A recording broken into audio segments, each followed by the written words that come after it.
You're born in District 12, and congratulations, you've already lost. Not the games, just life in general. Nobody's coming to write a book about you. You weren't destined for anything. You're just one more mouth in a coal town that the capital forgot to feed properly on purpose. Your parents worked the mines because in District 12, that's not really a job choice, it's a life sentence with a paycheck attached.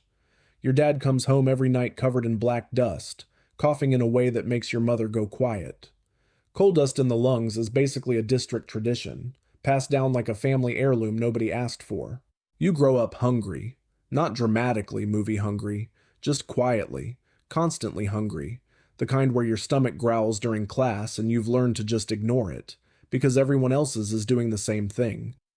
Dinner most nights is thin soup and stale bread, and you learn early not to ask for seconds because there aren't any. The capital calls this regional resource allocation. You call it Tuesday. By age 8, you understand math better than most kids your age, but not because you're gifted. You understand it because of tesserae. Here's how it works. At 12 years old, your name goes into the reaping bowl once, but you can add your name more times, extra entries, in exchange for a year's supply of grain and oil for your family. It sounds like a deal until you realize it's specifically designed for poor families, because rich merchant kids in town never need tesserae. So the hungrier your family is, the more times your name goes in the bowl. The system is basically betting on your poverty to kill you before it has to. You remember sitting with your older sister at the kitchen table doing the math out loud. How many extra entries for how many months of grain? How much risk you're both willing to trade for not going to bed hungry? It's a conversation 12-year-olds shouldn't have to have, but in District 12 it's just part of growing up, the same way other kids somewhere else might argue about chores. By the time you're 18, if your family's been hungry every single year, and in District 12, why wouldn't they be? Your name could be in that bowl 30, 40 times. Meanwhile, some baker's kid across town has one entry. 1. The math was never fair. It was never supposed to be. Every year on reaping day, you put on the nicest clothes your family owns, which isn't saying much, and you walk to the square with everyone else, past peacekeepers checking names off a list like your cattle being counted. You stand in a roped-off section with every other kid your age, sorted by age like a grim little assembly line, oldest kids up front with the 1,000-yard stares, youngest ones in the back gripping their parents' hands one last time.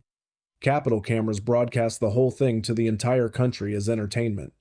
A woman with a ridiculous wig and a voice that's way too cheerful for the occasion reaches into a glass bowl and picks 2 names. You spend the entire walk there doing silent math in your head, calculating your odds, praying to whatever God still listens to District 12 that today isn't the day. This isn't a metaphor. Kids in your class actually do this. Every single year. You watch the older boy next to you clench his jaw so hard you can hear his teeth grind, and you realize you're doing the exact same thing. Your name isn't called. Somebody else's is. You watch a kid you've known since you were 5 get walked up onto a stage, and the whole district claps because you have to, because peacekeepers are watching, and not clapping gets noted. You go home that night and eat dinner in silence while the television forces you to watch highlights of a kid you knew, now fighting other kids to the death in an arena, for the amusement of people who've never missed a meal in their lives. This happens every year for 6 years from 12 to 18. Every single reaping, you do the math, you hold your breath, and your name isn't called. You survive purely by chance, not skill, not bravery, just statistical luck. The same way you'd survive a lottery you never signed up to play. Somewhere around year 4, you start hearing about a girl who volunteered for her little sister. That's not supposed to happen. Nobody volunteers in District 12. Volunteering means the capital didn't even have to force you.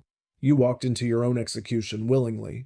You watch her fight in the arena that year, and for the first time in your entire miserable life, District 12 has hope. It's a strange feeling, hope.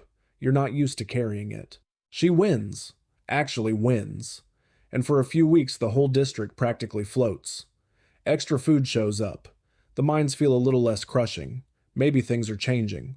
But you're a nobody, remember, so nothing actually changes for you. The capital gives your district a slightly better train station and calls it a victory tour. You're still hungry. Your dad's still coughing. The mines are still the mines. You turn 19, finally too old for the reaping, and you should feel relief, except relief isn't really available in District 12. It's more like graduating from one kind of danger straight into another. Now you work the mines yourself because what else is there? Every morning before sunrise, you climb into a cage that drops you hundreds of feet underground into tunnels barely tall enough to stand in. Air thick with coal dust that coats your lungs a little more with every shift. The pay is bad, the hours are worse, and you spend 12 hours a day swinging a pickaxe by lamplight, listening to the walls creak in ways that make everyone go quiet and still. One afternoon, a support beam groans and a section near you buckles. Nothing collapses. Not that time, but you and 3 other miners just stand there afterward, not saying anything, because there's nothing to say. Everyone in District 12 knows someone the mines have taken. You think about the last real cave-in, the one that killed a dozen men including someone's father, someone's husband, someone who was somebody's whole world and a footnote to everyone else outside the district. You get married because that's what people do to survive together in places like this. Not some capital romance movie version of love, just 2 tired people splitting rations and grief more efficiently. You have kids, and now you understand exactly what your own parents felt every single reaping day, except now it's your child's name going into that bowl, and you'd trade every year of your own life to keep it out. Then everything changes. That girl from your district, the one who volunteered, she does something nobody expected. She defies the Capitol on national television, twice, and somehow survives both times. Then there's talk of rebellion, actual real rebellion, district by district. You hear whispers of it in the Hob, the black market where people trade things the Capitol pretends doesn't exist. Whispers turn into something bigger, and then District 12 gets firebombed. Not punished. Not made an example of with extra peacekeepers. Bombed. Hovercraft appear overhead without warning, and within minutes the sky over your home turns orange.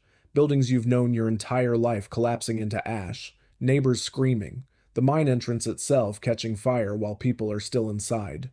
Your entire district's worth of nobodies becomes collateral damage in somebody else's story, wiped off the map in a single afternoon because a rebellion needed a symbol. Maybe you survive it, maybe you don't.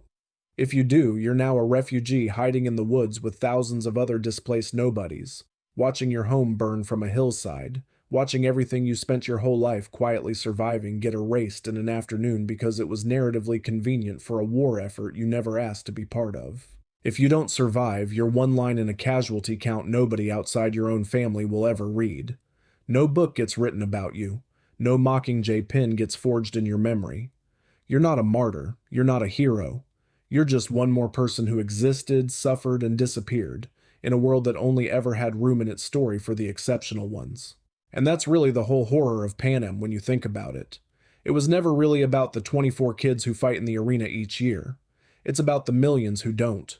The ones who work the mines, farm the fields, weave in the factories, and slowly starve, generation after generation, so that a handful of capital citizens can bet on children killing each other as primetime entertainment.